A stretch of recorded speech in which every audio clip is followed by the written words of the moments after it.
The Grow My Cleaning Company podcast helps owners of cleaning companies just like you to grow your company and yourself so you can make more money and finally get the time and money freedom that probably got you into this business.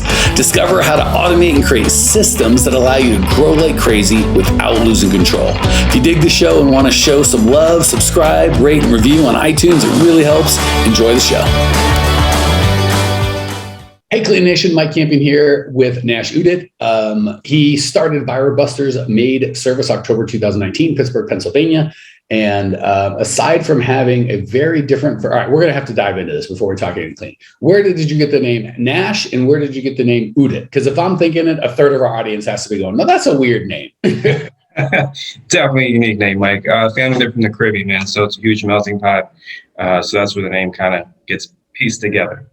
All right. And for those of you that are just listening, not watching, Nash has got that good, he could be a model. Like, you know, nowadays everyone's like, could be Middle Eastern, could be Hispanic, could be a white. Like, yeah. So you got that good, like, what do you need me to be today? Like actor, right? Model. You got a good, in the name, Nash Oudit. You don't know what the hell to expect with that guy.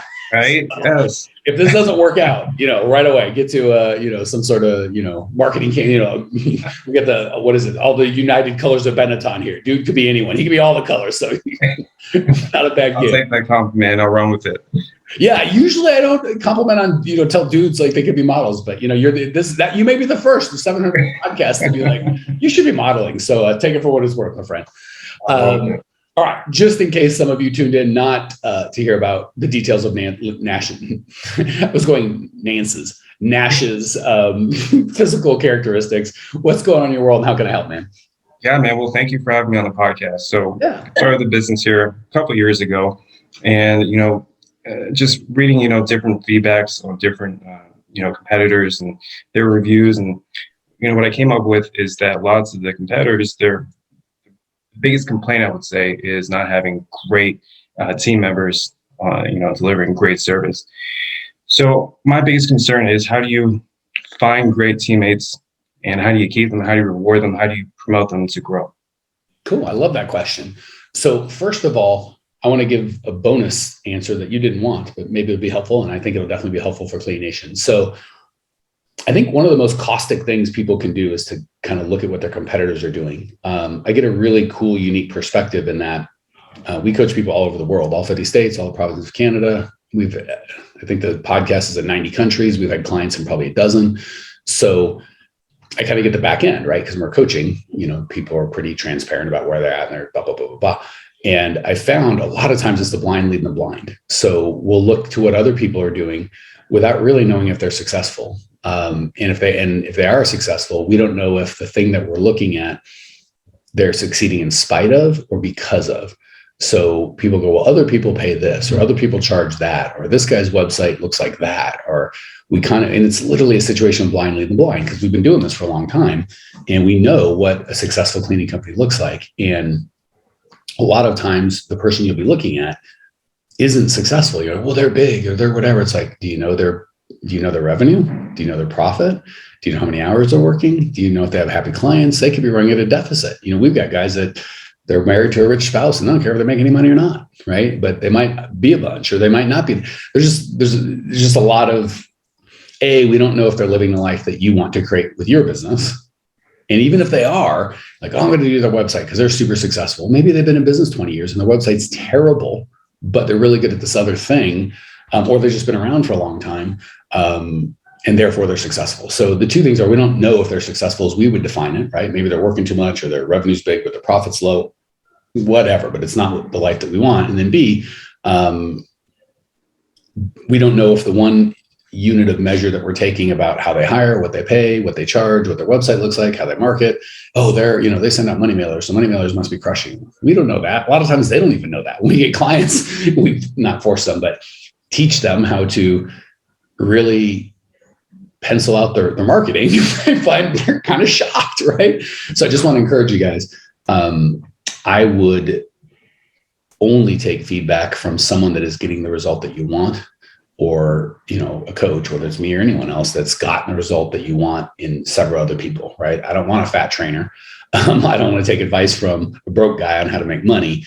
But we'll do that in business. We just make a bunch of assumptions. So just be real careful where you take your feedback. So, and the reason I share that is a lot of people beat themselves up. Oh, this goes that. And we compare ourselves to other people, but we don't know the results. So we beat the crap out of my website sucks, my marketing sucks, my employees suck, everything sucks. But I get to see both. And I look over there and he's looking at you going, my this sucks, my that sucks. So it's like, give yourself permission to be like, I'm just going to focus on doing what's good for me and serving my people, my level, and living my dream. And I don't really care what other folk are doing. So total rant. Are you okay with that before we jump into the actual question you asked? That's a great perspective. It really is. I agree with you. I always think about it.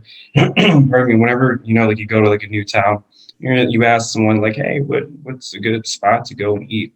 And they're like, oh, I'll go to this spot. It's like, you're already assuming that, you love the same foods. It's like, you really dissecting the whole conversation. So yeah, it makes a lot of sense. He might love Mexican food and I don't like Mexican food. Like we're just good at this, right? Like, right. Yeah. So that's a good point though. Yeah. So let's jump in and talk culture. So the good thing is I can tell you, having definitively done this for quite a few years for thousands of companies, we can actually tell you it works. So what I want to focus on, because we've done quite a few podcasts on hiring and culture and all that. So not that I want to skip it here, but we've done deeper into that. So I want to talk about how to reward and grow employees, because I think that's a big place people struggle and get frustrated. Yes. Okay, cool. Nash is like, I'm in, let's do it. Yeah. So the first thing, and again, a lot of this has to do with perspective. So oftentimes one of the big mistakes we make as business owners is we assume everyone else is like us. It feels very like, my wife is an artist and she'll create these beautiful pieces of art and she'll minimize them. People will come in and go, oh my God, that's amazing. Like, it's no big deal. I just did this and this and this. And she like lines out all these things like it's super easy, and it's not, right? But to her, it seems easy. She's not trying to be humble. She was born with the skill and she spent time in it. So it seems natural to her. So she's confused when other people don't see it as easy. She doesn't see it as a talent, because, if you have a talent, if you're a crazy good athlete, you can just run like the wind. You don't understand. You're like, can't everybody do this? Like, no, everybody can't do that. So as an owner, oftentimes we have that. I just want to be better. I want to make a career. I always want to get better. I want to improve. I want to be the best I can. I've got to build something, which is a weird thing. To us, it feels natural. Like, of course, everybody wants that. No, everybody doesn't. If that was the case, we'd have no employees. It would just be us, right? So we put this weird, everyone wants to build their own business and be big and be perfect and on our people, but that's not the case. Sometimes people just want to make a couple extra bucks to have a nicer Christmas for their family, or to be able to take a vacation back home, wherever that is for them.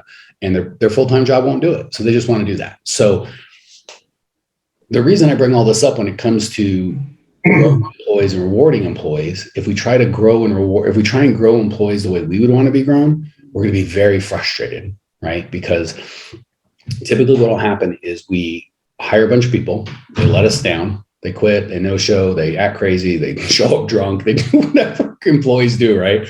And we're befuddled because we would never do that.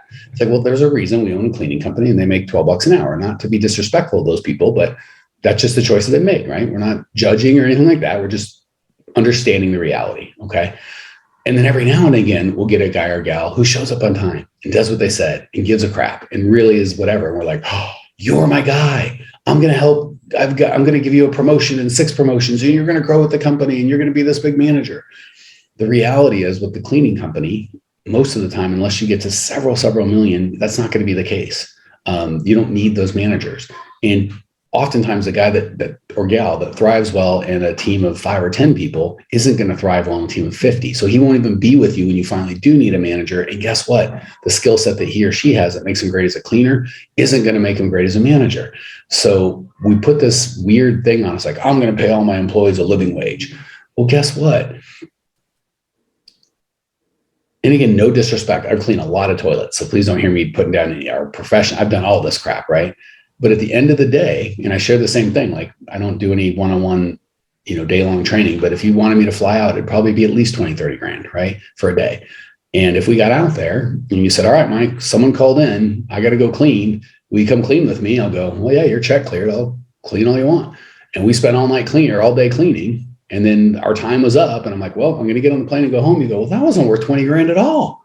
I would go, no, that was a terrible investment. You could have had someone clean this for $100. And you're like, but I paid you 20 grand. I'm like, well, that's on you. That was dumb of you to have me do this. So no matter how much value I could bring to the company, if I'm doing that cleaning job, that's the only value I'm going to bring. right? I couldn't say, you should pay me more. You should pay me a living wage. You chose to have me bring the value that I brought. So if you are a ticket taker at a movie theater, if you are making fast food, which I've done, so I'm not judging it, you can't be like, I should make $40,000 a year. It's like, no, you should improve your skill set, right? If you're cleaning, there's nothing wrong with that. And it's $15 an hour. But if you only give 20 hours a week and it's like, I need to pay someone to be able to raise kids and have a house, it's like, then they need to not be a cleaner, right? That's unreasonable. That's like you going to Walmart and go to the greeter. You should pay me 60 grand a year to greet. Walmart's like, it's not worth that to us. And if you want 60 grand, that's fine. Create a skill and go do something that brings more value to the world. So we've got to get off of this. When it comes to growth, it shouldn't be money. The growth I would want for my cleaners would be they leave better than they came, right? It's a good, healthy culture for me. If they stay 6 months, I help grow them as a coach, right? As a leader, you want to be coaching them, encouraging them to grow. And if they get their pilot's license or get some sort of certification or education, or they build a new skill and they're like, Nash, I'm so excited I got offered a job making 40 grand a year doing something different. You think I'm pissed? No, that's the growth I want them to get.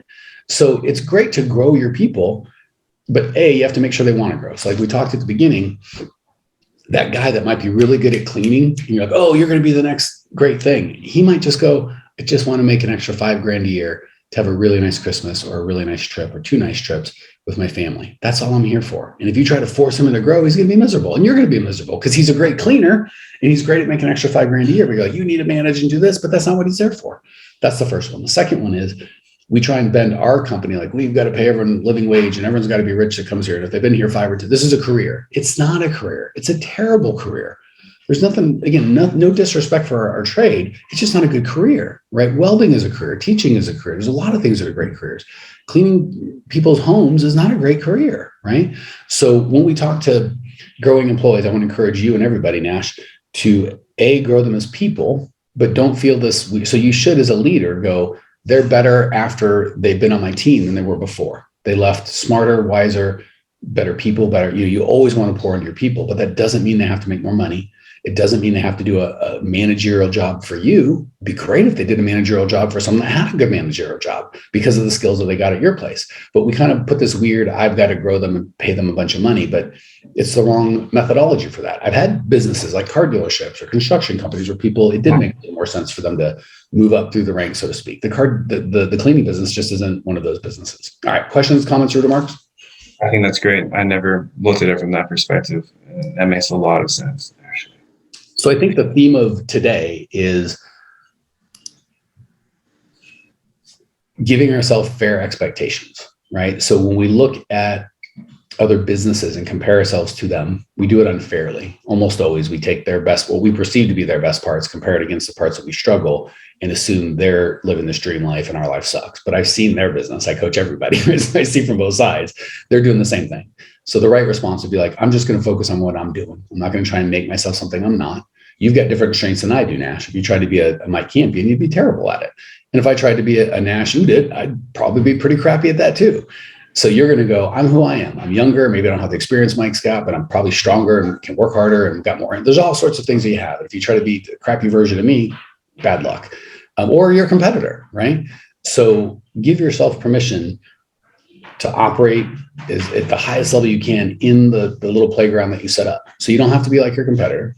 You don't have to be like anybody. Just be you.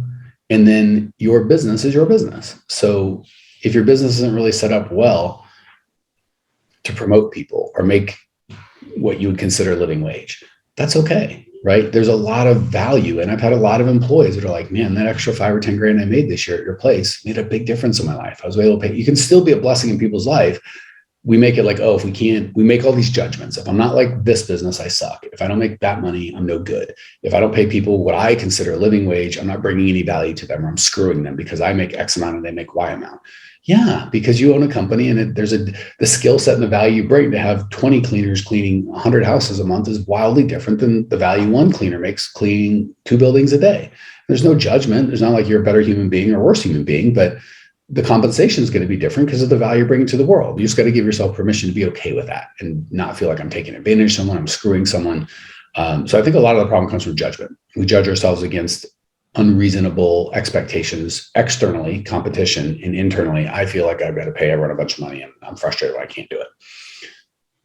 And that makes a lot of sense, man. It really does. Cool. Any other questions, comments, or remarks? You feel like, hey, man, I got what I needed? I feel like I got what I needed. I think that's a great perspective. I can take that and roll with it. Beautiful. Well, if you got what you needed, I'm going to take a wild guess. Cleaning Nation got what they needed. So we're going to wrap it. Guys, gals, if this is helpful and you're like, man, that's a really good on this subject, but I have questions on other subjects, you go to growmycleaningcompany.com. Like I said, we've done over 700 podcasts. I got 2 books. I'm a freaking genius. Why is this business so hard? $1 Million Service Business Secrets are on Amazon. They're fantastic. By the way, I think I get like a nickel and a hug every time someone buys a book. So I'm trying to hawk my book, but they are good books and can be really helpful. Also, probably the best free thing that we offer is the on-demand training at growmycleaningcompany.com. It's like 40, 50 minutes of the 5 shifts you need to make. It's probably the best thing we got. Check it out now. I will see you there. Well, here we are, the end of the podcast, and you made it. Great job.